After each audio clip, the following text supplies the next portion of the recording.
বল, শক্তি, পরাক্রম এই সংসারের বিকাশের মূল। কিন্তু কখনো ভেবেছেন যে প্রকৃতি আমাদের এই বল, শক্তি, পরাক্রম কেন দিয়েছেন? যাতে আমরা জীবনে কারোর উদ্ধার করতে পারি, কাউকে সাহায্য করতে পারি, কারোর জন্য ভালো কিছু করতে পারি, কোনো গরিব অসহায় মানুষের জন্য কিছু করতে পারি। এই বল, এই শক্তির সদ্ব্যবহার করতে পারি। কখনো দেখেছেন এমন মানুষ যার কাছে অসীম শক্তি আছে, কিন্তু তার সাথেই অসম্ভব অহংকারও রয়েছে? যিনি নিজেকে সর্বশ্রেষ্ঠ বলে মনে করেন, খারাপ কাজও করেন। আপনি দেখবেন প্রকৃতি এবং মানুষ তাকে ভাঙতে সর্বদা চেষ্টা করেন। মনে রাখবেন, যতই সুবিশাল পর্বত হোক না কেন, তা যদি পথে পড়ে তাকে ভেঙে পথ প্রশস্ত করা হয়। যদি আপনার কাছে বল থাকে, শক্তি থাকে, পরাক্রম থাকে, তাহলে তার সদ্ব্যবহার করুন, কাউকে সাহায্য করুন, কাউকে রক্ষা করুন। যদি আপনি আপনার শক্তির দুর্ব্যবহার করেন, তাহলে মনে রাখবেন আপনি নিজের বিনাশ নিজেই আমন্ত্রণ করছেন। এবার বল অর্জন করার পরে, শক্তি অর্জন করার পরে আপনি নিজেকে বিনাশ করতে চান নাকি এই সংসারের উদ্ধার করতে চান? সিদ্ধান্ত আপনার। রাধা রাধা। এই সংসারে প্রত্যেক মানুষ এটাই চান যে তিনি যেন ধনবান হন, আর্থিক অবস্থা তার ভালো থাকে, ওনার বাড়িতে লক্ষ্মীর আগমন হয়। কিন্তু সেটা হবে কি করে, সেটাই হলো প্রশ্ন। কেউ বলেন যে যদি পরিশ্রম করো তাহলে ধন অর্জন সম্ভব, কেউ বলেন যে যদি বিদ্যা লাভ হয় তবেই ধন অর্জন সম্ভব, কেউ বলেন যে যদি বলশালী হও তবেই সম্পন্ন থাকবে। ভালো কথা, যদি তাই হয়ে থাকে, তবে দিনমজুর সারা দিন পরিশ্রম করেন, তিনি কেন ধনী হন না? অনেকজন বিদ্বান মানুষ আছেন এই সংসারে, তারা কেন ধনবান হন না? অনেক সংখ্যক বলশালী ব্যক্তি আছেন, তাদের কাছে ধন নেই কেন? তাদের কেন ধনের অভাব হয়? আবার এমনও কিছু মানুষ আছেন যারা পরিশ্রম করেন, তারা দিনমজুর, কিন্তু তারা ধন অর্জন করতে পারেন। কিছু বিদ্বান ব্যক্তি আছেন যাদের কাছে অধিক মাত্রায় ধন রয়েছে, কয়েকজন বলশালী ব্যক্তি রয়েছেন যাদের সাফল্য কে না চান? সাফল্য লাভ করার, শিখরে পৌঁছানোর আলাদাই একটা আনন্দ রয়েছে। আর আপনজনদেরও কে না চান? প্রত্যেক মানুষ চান যেন জীবনে তার কোনো আপনজন থাকে, যারা সবসময় তাদের সাথে থাকবে, কারণ আপনজনের সাথেই তো সাফল্যের আনন্দ সব থেকে বেশি পাওয়া যায়। কিন্তু আসলে কি হয়, অনেক সময় সাফল্যের খোঁজে সেই পথে চলতে চলতে আমরা আপনদের থেকে দূরে চলে যাই। না চাইতেও দূরে চলে যেতে হয়, ওনাদের সাথে সময় কাটাতে পারি না। আর আমরা ভুলে যাই যে সাফল্যের আসল আনন্দ আপনজনদের সাথেই পাওয়া যায়। সফল হওয়ার পরে আপনদের সাথে দেখা হলে তাদের চোখে আমাদের জন্য যে আবেগ থাকে, যে সম্মান, যে প্রেম থাকে, সেটাই হলো আসল পুরস্কার। আমরা সেই কথা ভুলে যাই এবং একা হয়ে পড়ি। বেশিরভাগ সময় এটাই হয়, বেশিরভাগ সময় সফল মানুষগুলি একা হয়ে যান। এবার আপনি কি চান? আপনি অসফল হয়ে দিনগুলি একাকিত্বে কাটাতে চান, নাকি সফল হয়ে আপনজনদের সাথে আনন্দে থাকতে চান? সেই সিদ্ধান্ত আপনার। সাফল্যের পেছনে ছুটুন, নিজেকে উজাড় করে দিন, কিন্তু আপনজনদের সঙ্গ ত্যাগ করবেন না। সেই আপনজন যারা আপনার সাফল্যের জন্য দায়ী, সেই আপনজন যিনি আপনার সাফল্যে আনন্দ পান, সুখ লাভ করেন, তাদের কখনো ত্যাগ করবেন না। আসুন আমার সাথে ভালোবেসে বলুন, রাধা রাধা। যদি সন্তান কোনো দুষ্কর্ম করে, তাহলে সেই অপরাধ শুধু কি সেই সন্তানের? না, যদি সন্তান দুষ্কর্ম করে তাহলে অপরাধী তার মাতা পিতাও, যারা পুত্রমোহর কারণে সেই অনুচিত কাজে তাকে বাধা দেননি। অপরাধী হলেন তার পিতামহ, যিনি নিজের কর্তব্যবোধের কারণে নিজের পরিবারের যত্ন নেননি, যিনি সন্তানকে কখনো শাস্তি দেননি।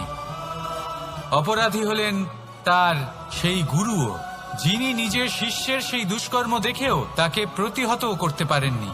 একজন হবু রাজার কর্তব্য হলো নিজের প্রজার কাছে সে যেন এক উদাহরণ প্রস্তুত করতে পারে, কিন্তু যদি এত অনুচিত উদাহরণ প্রস্তুত হয়ে থাকে, তাহলে মা বাবার, বাড়ির বয়োজ্যেষ্ঠদের কর্তব্য হলো ওনারা যেন সেটা সেখানেই থামায়। যখন সুখ আসে তখন সে আপনার পরীক্ষা নেয় যে আপনার মধ্যে অহংবোধ জাগ্রত হয়নি তো। যদি অহংবোধ চলে আসে তাহলে সুখ সেখানেই সঙ্গ ত্যাগ করে। দুঃখ আপনার ধৈর্যের পরীক্ষা নিতে থাকে, আর যদি আপনার মধ্যে ধৈর্য না থাকে তাহলে এটা আপনাকে আরো বেশি দুঃখের গভীর অন্ধকারে ঠেলে দেবে। সেখানে শক্তি পরীক্ষা নেয় আপনার বিনম্রতার। যদি আপনি বিনম্র না হন তাহলে হয় এই শক্তি আপনার সঙ্গ ত্যাগ করবে, নয় এই শক্তি বিনম্রতার অভাবে আপনার পতনের কারণ হতে পারে। মানুষ আর ধন, এই দুইয়ের মধ্যে সম্পর্ক খুব ঘনিষ্ঠ। ধন হলো সেই শক্তি যার ব্যবহার মানুষ করে থাকে সাংসারিক বস্তু ক্রয় করার জন্য, নিজের জীবন যাপন করার জন্য।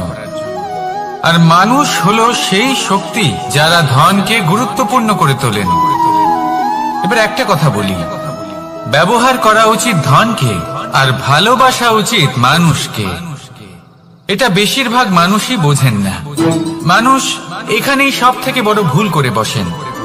তারা ভালোবাসেন ধনকে আর ব্যবহার করেন মানুষকে। এ হলো অনুচিত। দেখুন, আপনি একটা সূচের দ্বারা যুদ্ধ করতে পারবেন না, আর কোন তলোয়ার দ্বারা বস্ত্র সেলাই করতে পারবেন না, তাই না? কোনটা কিসের জন্য হয় সেটা বোঝা অত্যন্ত জরুরি। আপনিও সঠিক দিকে অগ্রসর হন। মানুষকে ভালোবাসুন আর ধনকে ব্যবহার করুন। যদি আপনি মানুষকে ব্যবহার করেন তাহলে আপনি ভালোবেসে ফেলবেন ধনকে, আর এই ভালোবাসা ধীরে ধীরে পরিণত হবে লোভে, আর ধীরে ধীরে এটা আপনাকে বিনাশ করে দেবে।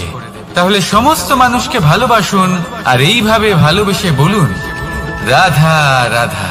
অনেক সময় আপনি কোনো ব্যক্তিকে এটা বলতে শুনবেন যে আমি আমার নিজের উপরে গর্ব করি, আমি নিজেকে নিয়ে গর্ব করি, আমি খুব ভালোভাবে আমার মা বাবার সেবা করি, ওনাদের আমি সবসময় সুখী রাখি, ওনাদের আমি একটা বাড়ি দিয়েছি, সকল সুখ সুবিধা দিয়েছি, ওনাদের জীবনে প্রত্যেক জিনিস দিয়েছি আর দেব যা তাদের প্রয়োজন। এবার আমাকে বলুন যে আপনি কে হন?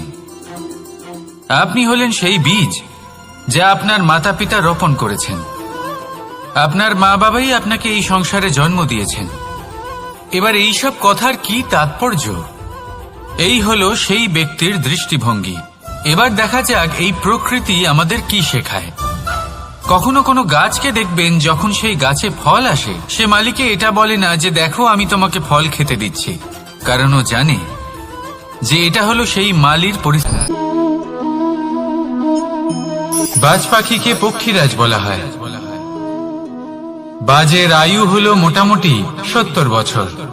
এবার 40 বছর হতে হতেই ওদের পালক লম্বা এবং ভঙ্গুর হয়ে যেতে থাকে, ঠোঁট বেঁকে যায়, ডানা ভারী হয়ে যায়, অর্থাৎ আগের মতো উঠতে পারে না, সেই শক্তি থাকে না। এবার সেই বাজ কি করবে? বাজ সব থেকে কঠিন নির্বাচন করে, নির্বাচন নিজের পুনর্স্থাপনা। সর্বপ্রথম একটা বিশাল পর্বতে যায়, একান্তে নিজের এক বাসস্থান তৈরি করে, আর তারপরে পাথরের সাথে নিজের ঠোঁট বারবার আঘাত করতে করতে সেই ঠোঁট ভেঙে ফেলে। তারপরে সে অপেক্ষা করে সেই ঠোঁট পুনর্নির্মাণ হওয়ার। তারপর সেটাই করে নিজের পালকের সাথে। তারপরে নিজের ডানা থেকে এক এক করে ভারী পালকগুলো ছিঁড়ে ফেলে দেয়। আর তারপর 150 দিনের এই যন্ত্রণা সহ্য করার পরে ও ফিরে পায় নিজের উড়বার অনন্য ক্ষমতা, সেই শক্তি। আর তারপরে ও জীবনের পরবর্তী 30 বছর বাঁচে। কি বুঝলেন আপনি? যদি ইচ্ছে শক্তি থাকে তাহলে একজন দুর্বলও শক্তিশালী হতে পারে। আপনিও এটাই করুন, নিজের অতীতের যন্ত্রণার বোঝাগুলিকে ত্যাগ করুন আর কল্পনার খোলা আকাশে উন্মুক্ত হয়ে উড়ে বেড়ান। নিজের পুনর্স্থাপনা করুন, তবেই সর্বশ্রেষ্ঠ হতে পারবেন। আর মনে রাখবেন, এই ছোট ছোট পদক্ষেপই বড় বড় শিখরে পৌঁছে দিতে পারে। তাহলে আসুন আর আমার সাথে ভালোবেসে বলুন, রাধা রাধা।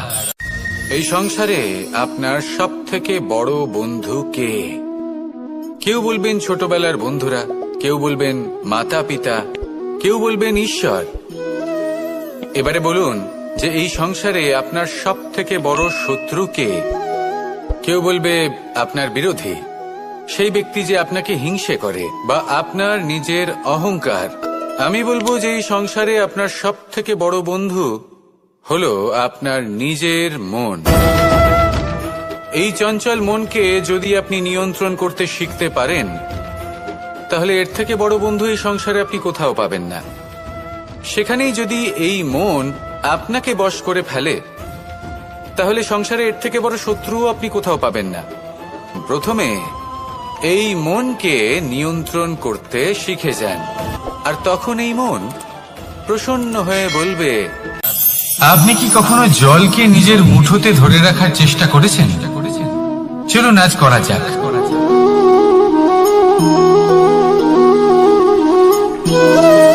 যদি আপনি নিজের মুঠো জোরে বন্ধ করেন, জল ধরে রাখতে পারবেন না।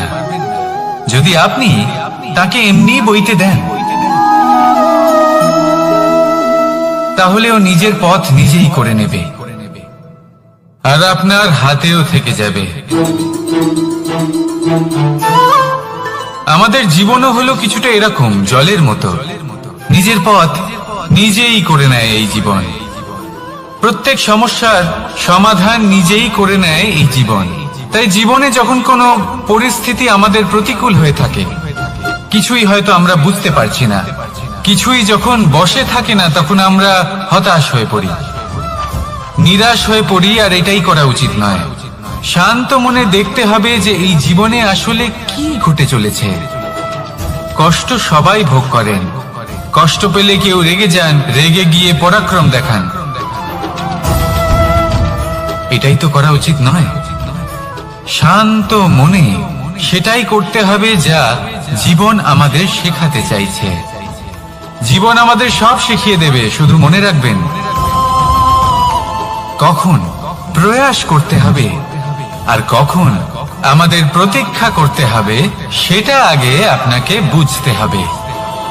তাহলে আসুন আমার সাথে ভালোবেসে বলুন, রাধা রাধা। মানুষ জীবনে তিনটে কাজ অবশ্যই করে থাকে। কিছু দান করে, কিছু গ্রহণ করে, আর কিছু ত্যাগ করে দেয়। এটাও ভাবতে থাকে যে এটা করলে কিভাবে করবে। দেবার জন্য পর্যাপ্ত ধন নেই, নেবার জন্য সংসারে অত স্নেহ নেই, আর ত্যাগ করার জন্য জীবনে এত সুখই নেই, তাহলে কিভাবে করবে? আসলে আমরা বস্তুগত চাহিদা অর্জনে এত ব্যস্ত হয়ে পড়ি যে আমরা বুঝতেই পারি না যে কি নেবার আছে, কি দেবার আছে, আর কি ত্যাগ করার আছে। তাহলে আজ আমি আপনাকে বলেই দিই, মনে রাখবেন এই তিনটে গুরুত্বপূর্ণ গুণ, তিনটে গুরুত্বপূর্ণ কথা। দেবার জন্য আছে দান, নেবার মতো আছে জ্ঞান, আর ত্যাগ করার মতো আছে অহংকার। ভগবান আর ভক্ত যখন একাকার হয়ে যায়, যখন ভক্ত তার ভগবানের প্রতি এবং নিজের জীবনের উদ্দেশ্যের প্রতি সম্পূর্ণরূপে সমর্পিত হয়, তখন জন্ম নেয় ভক্তি। এই সংসারের সমস্ত আশা হয়তো আপনার সঙ্গ ত্যাগ করে দিতে পারে, তখনও ভক্তি সাথে থাকবে। ভক্ত আর ভগবান যখন একাকার হয়ে যায়, তাদের মধ্যে কোনো পার্থক্য থাকে না। তারা এক হয়ে যায়, এক ব্যক্তিত্ব, এক অস্তিত্ব। সেই জন্য কখনো জীবনে যে কোনো রূপেই, যে কোনো প্রকারেই, যে কোনো ঈশ্বরকে মান্য করুন। মনের মধ্যে শ্রদ্ধা ভাব জাগ্রত করুন, মনে ভক্তি ভাব জাগ্রত করুন।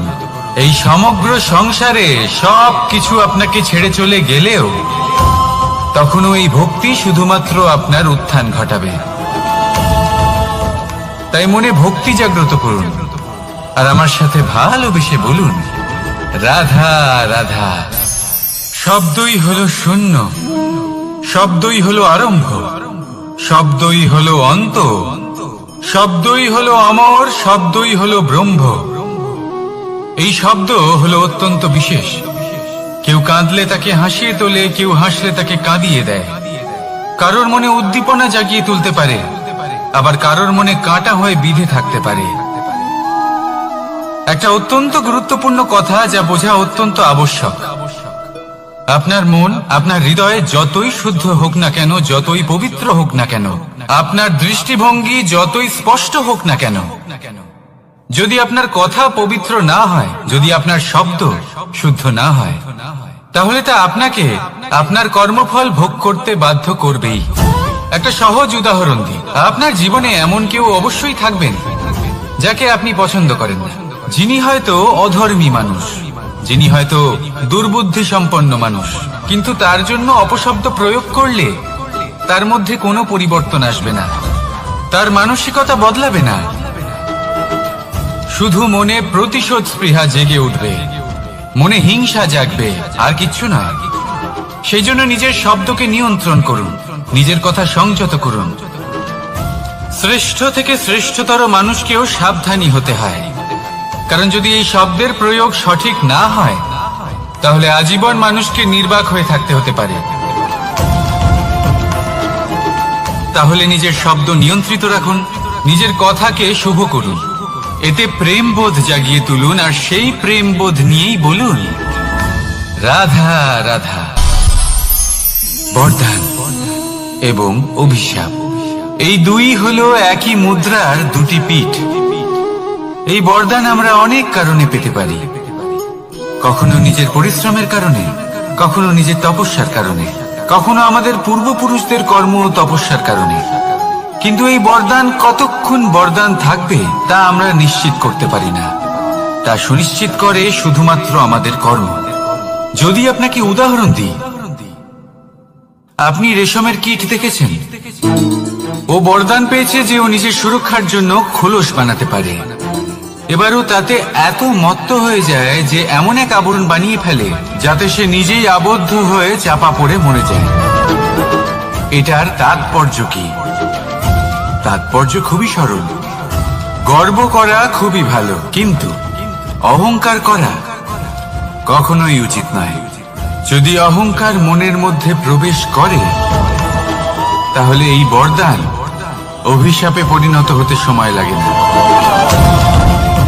আর যদি কর্মশ্রেষ্ঠ হয়, তাহলে অভিশাপ বরদানে পরিণত হয়। তাহলে আসুন শ্রেষ্ঠ কর্ম করুন, আর আমার সাথে ভালোবেসে বলুন রাধা রাধা। সুখ, দুঃখ, মৃত্যু, মহামারী, এগুলো কখনো বলে আসে না, আবার জিজ্ঞাসা করেও আসে না। এমনই হয় দ্রুত ক্রীড়ার এই খেলায়। এক কারাগারের মতো, একটা মাকড়সার জালের মতো। যেমন একটা মাকড়সার জাল একটা পোকাকে নিজের দিকে আসতে আকর্ষিত করে নিজের চমকের দ্বারা, নিজের গঠন দ্বারা, সেরকমই দ্রুত ক্রীড়ার এই খেলা মানুষকে নিজের দিকে আসতে প্ররোচিত করে। শেষে গিয়ে মানুষ আটকা পড়ে। পার্থক্য শুধু এটাই, যখন এক পোকা এই জালে জড়িয়ে পড়ে তখন সে তার প্রাণ হারায়। মানুষ যখন এই দ্রুত ক্রীড়ায় আকর্ষিত হয়, সে নিজের মান, নিজের ধন সবকিছু হারায়, নিজের বিবেক হারিয়ে ফেলে। কিন্তু আপনি আপনার বিবেক কখনোই হারাবেন না। যদি আপনার মনে লোভ চলে আসে, আপনি লোভী হয়ে ওঠেন। যদি আপনি দ্রুত ক্রীড়ার এই খেলায় আটকা পড়েন, তাহলে মনে রাখবেন এই খেলা থেকে ফিরে আসা প্রায় অসম্ভবই বলা যায়। নিজের বিবেক কখনো হারাতে দেবেন না, কারণ বিনাশ আসার প্রথম লক্ষণ হলো বিবেকের বোধ চলে যাওয়া। এই প্ররোচনায় কখনো পা দেবেন না। আর আমার সাথে ভালোবেসে বলুন রাধা রাধা। বিজয়, বিজয় লাভের জন্য মানুষ কি না করে থাকে, যে কোনো সম্ভাব্য প্রচেষ্টা করে। কিন্তু নিজের বিজয় লাভের জন্য বাজিতে যা ইচ্ছে তাই রেখে দেওয়া কি উচিত কাজ? কখনোই নয়। নিজের হারানো সম্মান, নিজের হারানো সম্পত্তি, নিজের হারানো অধিকার ফিরে পাওয়ার শুধু একটাই পথ রয়েছে, আর তা হলো পুরুষার্থ, দ্রুতক্রিয়া নয়। যে মানুষ নিজেই হেরে গেছে, নিজেই নিজের জয়লাভ করার জন্য অন্য কাউকে কিভাবে বাজিতে রাখতে পারে, এ হলো সম্পূর্ণরূপে অনুচিত। অনেক সময় অনেক ধন লাভ করার জন্য, অনেক সম্পত্তি লাভ করার জন্য আমরা নিজের আসল ধন, আমাদের আপনজন, তাদেরকে হারিয়ে ফেলতেও প্রস্তুত হয়ে যাই। এটা একেবারেই উচিত নয়। যত বড়ই সংকট আসুক না কেন, আমাদের আপনজনদের আমাদের সাথেই রাখা উচিত। নিজের বিজয়ের জন্য ওনাদের বাজি রাখা ঠিক নয়। এই ভুল কেউ একজন করেছেন, আপনি তা ভুলেও করবেন না। রাধা রাধা। নারী জন্মসূত্রে কারোর কন্যা, ধর্মসূত্রে কারোর পত্নী, আর কর্মসূত্রে কারোর মা। আমাদের মনে এই ছবি আঁকা রয়েছে একজন নারীকে নিয়ে, তাই না? একটা অতুলনীয় ভূমিকা রয়েছে নারীদের আমাদের জীবনে, আর নারী ছাড়া আমরা কিছুই নই। কিন্তু অধিকার, সেখানে আমরা একটা ভুল করে বসি। যখন নারী একজন কন্যা থাকে, যখন সে জন্ম নেয়, তখন তার ওপর অধিকার থাকে তার পিতার। আর তারপর যখন বিয়ে হয়ে যায়, তখন তার অস্তিত্বের উপর অধিকার থাকে তার স্বামী। আর যখন তিনি মা হন, তখন নিজেই তিনি জীবনের সমস্ত অধিকার দিয়ে দেন তার সন্তানকে। কিন্তু আমরা কি কখনো এটা ভেবেছি এই জীবন হলো তার নিজের? যে নারী সবার কল্যাণ করছেন, তার জীবনের অধিকারও তার কাছেই থাকা উচিত, তাই না? তার নিজের জীবনের সিদ্ধান্ত সে নিজেই নিতে পারেন, নিজেই নিজের ভাগ্যের রচয়িতা হতে পারেন। আর এর জন্য আমাদের নিজেদের পাল্টাতে হবে, দৃষ্টিভঙ্গি পাল্টাতে হবে। কারণ এই ধারণা সেটা আজ বা কালকের ব্যাপার নয়, এটা ঘটে চলেছে বহু বছর ধরে, আর চলতেই থাকবে যদি আমরা এটা না বদলাই। আর এটা তখনই সম্ভব হবে যখন আমরা নিজেদের মধ্যে পরিবর্তন আনব। তাই আজকের পর থেকে, এই মুহূর্ত থেকে, কোনো নারীর ওপর অকারণ অধিকার স্থাপনের আগে সহস্রবার ভেবে দেখবেন। কারণ যখন নারী নিজের অধিকার কেড়ে নিতে বাধ্য হবেন, তখন শুধু এবং শুধুমাত্র বিনাশই ঘটবে। রাধা রাধা।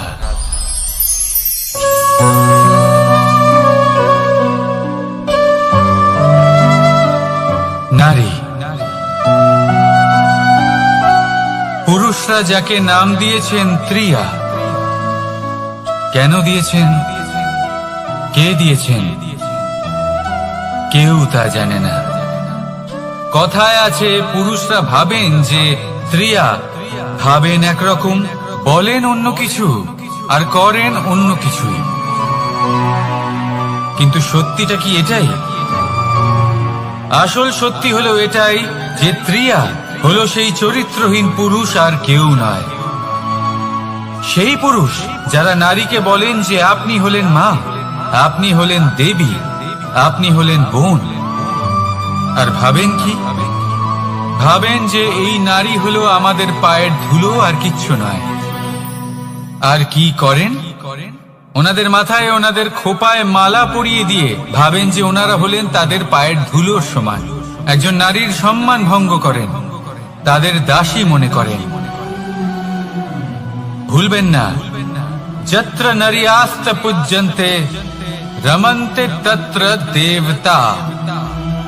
অর্থাৎ যেখানে নারীকে পুজো করা হয়, সেখানে ঈশ্বর বাস করেন। আর যেখানে নারীকে অপমান করা হয়, সেখানে ঈশ্বর এবং ভাগ্য এই দুই রুষ্ট হয়। মনে রাখবেন, যদি নারী কল্যাণকারী হতে পারেন, তাহলে নারী মহাচণ্ডী রূপও ধারণ করতে পারেন। যদি একজন নারী মাতা হয়ে জন্মদান করতে পারেন, তাহলে নারী মৃত্যু হয়ে বিনাশও করতে পারেন। যেখানে নারী অপমানিত হবেন, সেখানে মহান ভারতও মহাভারতের পথে অগ্রসর হতে পারে। তাই মনে রাখবেন, নারীর অপমান যেন কখনোই না ঘটে। আর যদি কোথাও নারীর অপমান হয়, তার অর্থ হলো আপনার বিনাশ আপনার দিকেই আসছে। আর এটা হলো তার প্রথম পদক্ষেপের প্রথম পদধ্বনি। রাধা রাধা। যদি সন্তান কোনো দুষ্কর্ম করে, তাহলে সেই অপরাধ শুধু কি সেই সন্তানের?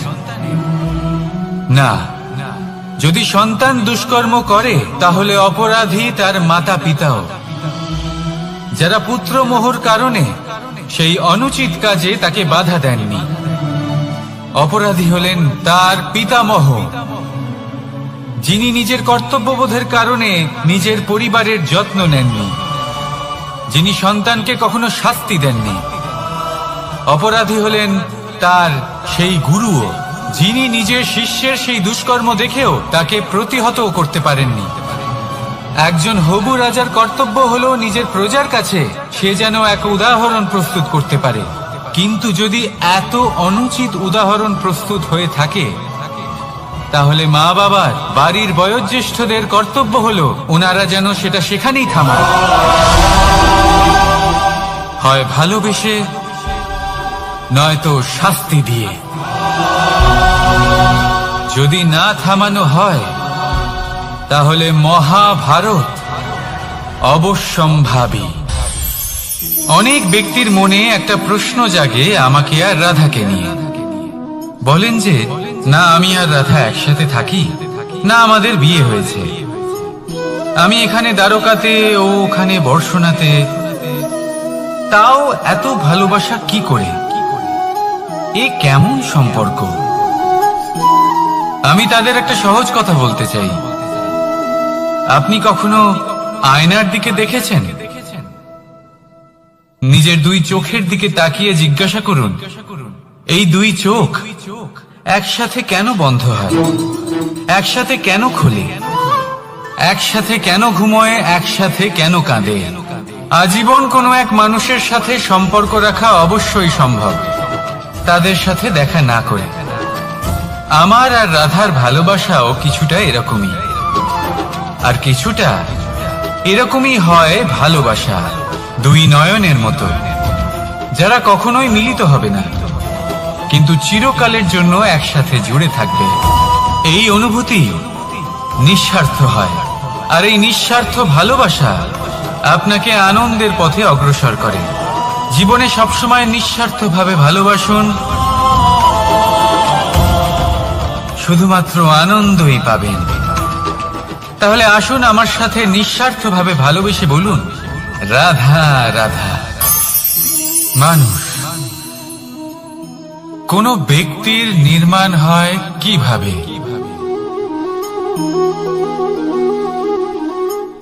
কেউ বলবেন পঞ্চতত্ত্বের দ্বারা, কেউ বলবেন আত্মা, দেহ ও চেতনার দ্বারা, কেউ বলবেন ঈশ্বরের কৃপার দ্বারা, তো কেউ বলবেন এই প্রকৃতির পরীক্ষার দ্বারা। না, মানুষের নির্মাণ হয়ে থাকে বিশ্বাস দ্বারা। ব্যক্তি তখনই গড়ে ওঠেন যখন ব্যক্তিত্ব থাকে, ঠিক কিনা? আর ব্যক্তিত্ব তখনই হবে আর সেরকমই হবে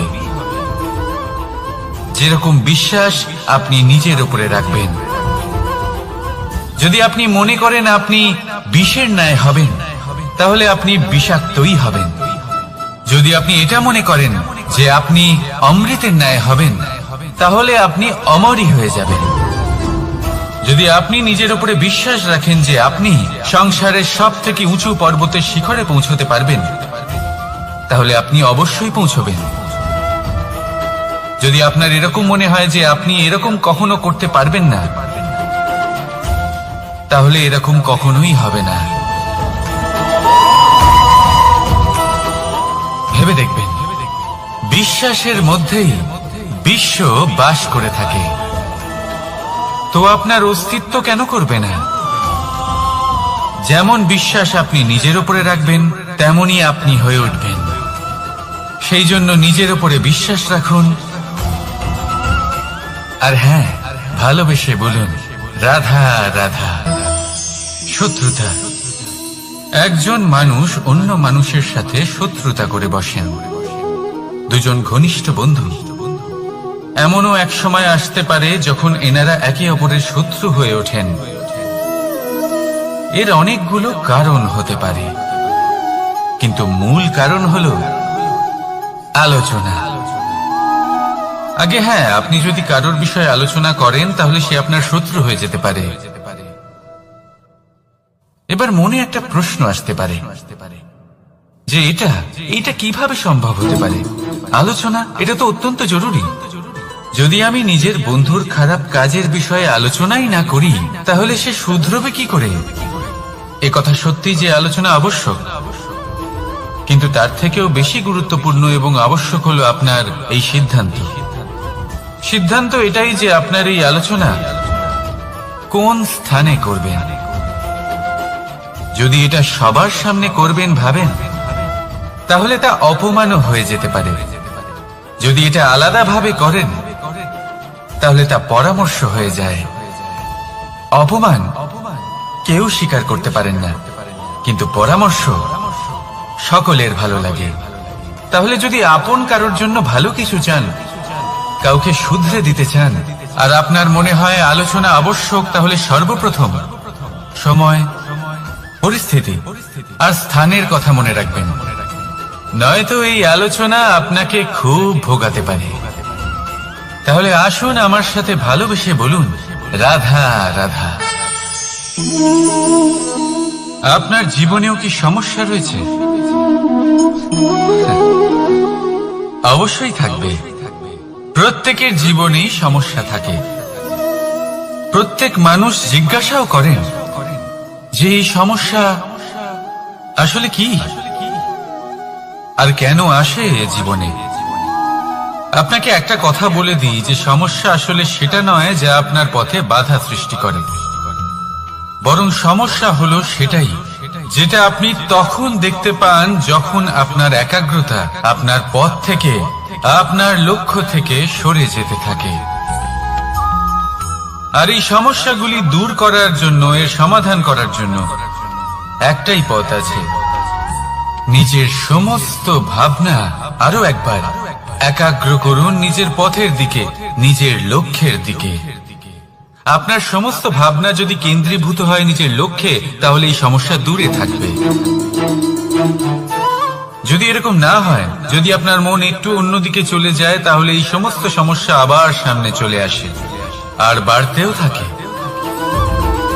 দেখুন, যেখানে আপনার লক্ষ্য রয়েছে, বাণ যদি সেখানেই চালাতে হয়, তাহলে দৃষ্টি তো সেদিকেই রাখতে হবে। তবেই তো আপনি সেই লক্ষ্য ভেদ করতে পারবেন। সেই জন্য মনে রাখবেন, সর্বদা লক্ষ্য রাখবেন নিজের পথে, সেই পথেই সামনে এগোতে থাকুন নিজের লক্ষ্যের দিকে। আপনি যত সামনে এগোতে থাকবেন এই সমস্যা তত পিছিয়ে যাবে। তাহলে আসুন আমার সাথে ভালোবেসে বলুন রাধা রাধা। এই পাখিরা সত্যি খুব সুন্দর, আমার খুব ভালো লাগে। আপনি নিশ্চয়ই শুনে থাকবেন যে কিছু পাখির কাছে ডানা অবশ্যই থাকে, কিন্তু উড়তে পারে না। তারা চায় উঁচু আকাশে উড়ে বেড়াতে এবং মেঘেদের সাথে কথা বলতে, করতেই পারে না। এবার এই সংসারেও পাওয়া যায় ঘুড়িও।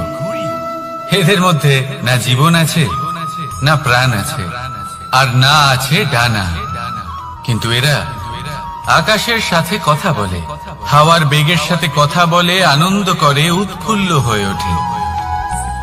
আকাশে জীবনের কিছু মুহূর্ত কাটায়। তার কারণ কি হতে পারে? কারণ হলো সুতো। এই সুতো যদি সঠিক হাতে থাকে, তাহলে এই কাগজের তৈরি ঘুড়িও আকাশের উচ্চতায় উড়ে বেড়াতে পারে। এবার এই সুতো আসলে কি? এই সুতো হলো আসলে ভালোবাসা। এই সুতো হলো আসলে বিশ্বাসের। আর এটা আপনি দিয়ে থাকেন তাদের হাতে যাদের আপনি বিশ্বাস করেন, যাদের আপনি নিজের সর্বস্ব দিয়ে দেন। ভেবে দেখুন, এই ভালোবাসা আর বিশ্বাসের সুতো আপনি যদি সঠিক মানুষের হাতে দিয়ে দেন, তাহলে আপনি অনেক উচ্চতায় উঠতে পারবেন, আকাশের উচ্চতায় উড়ে বেড়াতে পারবেন, মেঘের সাথে কথা বলতে পারবেন, পাখিদের মতো উঠতে পারবেন, যা ইচ্ছে তাই করতে পারবেন। শুধু এই মানুষ সঠিক হতে হবে, এমন একজন মানুষ যার মনে আপনার জন্য ভালোবাসা রয়েছে, এমন এক মানুষ যার মনে কোনো স্বার্থ নেই, যিনি পরোপকারী, এমন একজন ব্যক্তি যিনি আপনার অস্তিত্বকে বাইরে নিয়ে আসতে পারবেন, তাকে উজ্জ্বল করে তুলবেন। তাহলে ভালোবাসুন, আনন্দ করতে থাকুন, আর এই আনন্দ সহকারে বলুন, রাধা রাধা। আমরা সকলে এমন ব্যক্তির সাথে থাকতে চাই যারা খুব মিষ্টি কথা বলেন, যাদের ব্যবহার আমাদের ভালো লাগে, যারা দেখতে সুন্দর হন, যাদের আমরা পছন্দ করি। আর সব সময় এমন ব্যক্তির থেকে দূরে থাকতে চেষ্টা করি যাদেরকে আমরা পছন্দ করি না, যাদের কথা আমাদের খারাপ লাগে, যাদের কথা একটু কঠোর হয়। আমরা সব সময় চেষ্টা করি এদের থেকে দূরে থাকার, ঠিক কিনা? কিন্তু যদি বাস্তবটা দেখি, তাহলে এই কঠোরতা জীবনে শান্তির প্রলেপ দেয়। ওষুধও একটু কড়াই হয়, কিন্তু এ কি করে? আমাদের সুস্থ করে তোলে। ঠিক সেইভাবেই ভালোবাসার এই অধ্যায় একটু কঠিন, একটু কড়াও মনে হতে পারে, কিন্তু এর ফল সবসময় আপনাদের স্বাস্থ্যের পক্ষে ভালোই হয়। সেই জন্য যদি কেউ আপনার নিন্দে করে, আপনাকে কড়া কথা শোনায়, আপনার ব্যাপারে আলোচনা করে, তার মানে এটা নয় যে সে আপনার শত্রু। হতে পারে তিনি আপনার বন্ধু হন, আপনার জন্য ভালো চান, আপনাকে শুধরে নিতে চান, আপনার মধ্যে কোনো পরিবর্তন দেখতে চান। সেই জন্য কখনো কারোর কথা শুনে বা কাউকে দেখে প্রাথমিকভাবে এই সিদ্ধান্ত নেবেন না যে তিনি আপনার শত্রু হন নাকি আপনার বন্ধু হন। এমনও শত্রু হয়ে থাকেন যে গুড়ের মতো মিষ্টি মিষ্টি কথা বলে আসলে আপনাকে বিষ পান করিয়ে দেবেন, আর এমনও বন্ধু থাকেন যারা আসলে নিমের মতো কড়া কথা বলেন কিন্তু আপনাকে অমৃত পান করান। এদের মধ্যে পার্থক্য করতে জানতে হবে, কে আসলে শত্রু হন আবার কে আসলে মিত্র হন। এই পার্থক্য যখন আপনি করতে শিখবেন, তখন আপনি এই সংসারের সব থেকে সুখী প্রাণী হয়ে উঠবেন। এই পার্থক্য বোঝা সহজ নয়, কিন্তু অবশ্যই আবশ্যক। রাধা রাধা। অসুখ। এমন কোন মানুষ আছেন এই সংসারে যার অসুখ করে না? প্রত্যেক মানুষ কখনো না কখনো অবশ্যই অসুস্থ হয়েছে, তার এই শরীর রোগের শিকার অবশ্যই হয়েছে। এবারে দেখুন, এই রোগ আসে আবার এই রোগ চলেও যায়, কিন্তু সেই রোগ আমাদের কষ্ট দিতে কেন সক্ষম হয়? কারণ হলো স্বচ্ছতা। যদি এই স্বচ্ছতা শরীরে না থাকে, তাহলে মানুষকে শারীরিক কষ্ট পেতেই হবে। ঠিক সেইভাবেই অত্যন্ত প্রয়োজনীয় হলো এই স্বচ্ছতা যেন মনেও থাকে। যদি এই স্বচ্ছতা মনে না থাকে, তাহলে মানুষ চারিত্রিকভাবে কষ্ট সহ্য করেন। এবারে নিবারণ কি হতে পারে? বড়ই সহজ এর উপশম। যদি রোগ শরীরে হয়, তাহলে সর্বপ্রথম স্বচ্ছতা বজায় রাখতে শিখুন, এই শরীরকে পরিষ্কার রাখতে শিখুন। বিচক্ষণতার সাথে এই রোগের সম্মুখীন হন, ভয় পাওয়ার কোনো দরকার নেই। ব্যায়াম করতে থাকুন, সব ঠিক হয়ে যাবে। সেইভাবেই যদি এই অসুখ মনে হয়, তাহলে কি করা যায়? সর্বপ্রথম তার আধারের উপরে নজর দিন। আপনার এই আধারই হলো আপনার আহার। যা আপনি আহার করবেন, সেরকমই মানুষ হয়ে উঠবেন। সেইভাবেই আপনি যেরকম ভাবেন, সেরকমই মানুষ হয়ে উঠবেন। সেই জন্য নিজের ভাবনাকে শুভ করুন, নিজের দৃষ্টিভঙ্গিকে শুভ করে তুলুন, সবকিছু সঠিক হবে। আপনার আমার সবার মধ্যেই এক রাক্ষস বাস করে, তার সম্মুখীন হন, তাকে পরাস্ত করুন। তাহলে এই রোগ সে শরীরেই হোক বা মনের মধ্যে, যদি সঠিক সময় তাকে আটকানো না যায়, তাহলে যে কোনো সময় তা মহামারীর রূপ ধারণ করবে। সেই জন্য সাবধানে থাকুন, সুস্থ থাকুন। তাহলে আসুন আমার সাথে ভালোবেসে বলুন, রাধা রাধা।